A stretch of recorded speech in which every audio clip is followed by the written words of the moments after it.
Checkmate, Ted Cruz. That was slam dunk. All right, let's be clear. A politicized and weaponized justice system will not stand the test of time. But in the meantime, Wray and Garland don't seem to care.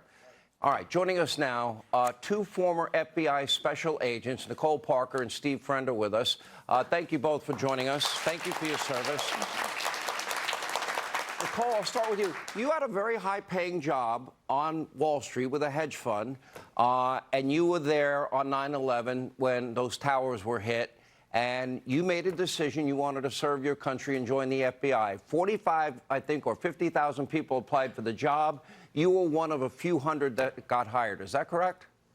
Yes, Sean, that's correct. I witnessed the terrorist attacks on the World Trade Center on September 11th of 2001 in New York City, and it impacted my life in a way that I knew one day I needed to and wanted to serve this country.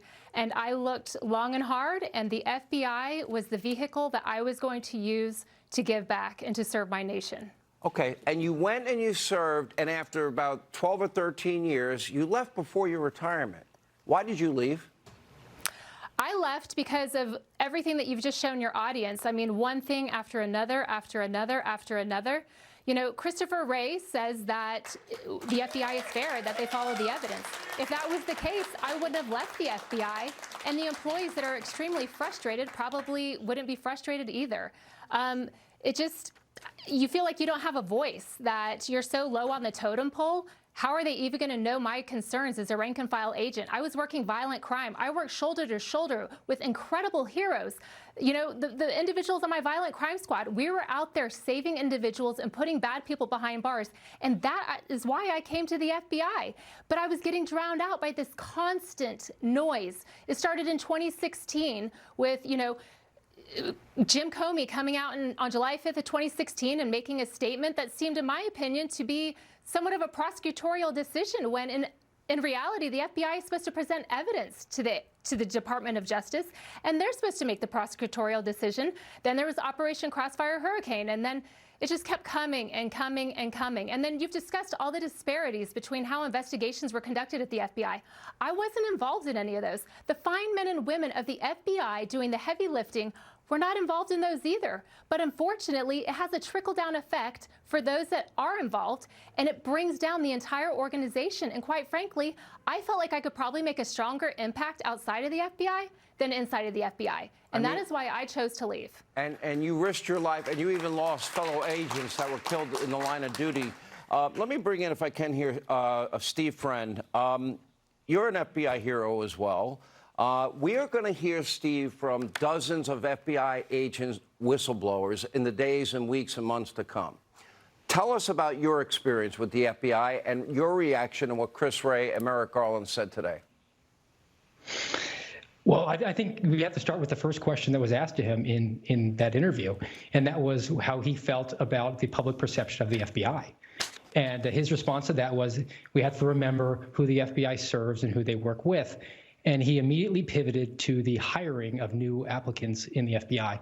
And that, to me, is very revelatory, because clearly the Christopher Wray FBI does not consider the American population their customers.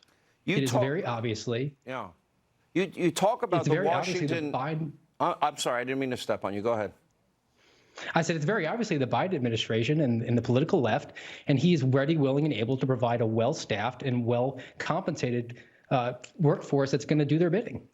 So you have stated before, and I know you were on with John Solomon, a friend of this program, that the Washington, D.C. field office is manipulating FBI case management protocol. You talk about the FBI domestic terrorism cases are being opened on innocent Americans, how the FBI has post facto designated, you know, a grassy area outside of the Capitol as a restricted zone. What other offenses did you witness? Well, from my own personal perspective, I was assigned to work violent crimes against children, essentially child pornography investigations. And in the fall of 2021, was told that I was going to be reassigned to work domestic terrorism January 6th, and that any of the work that I was doing on those would be considered a local matter and no longer resourced by the FBI.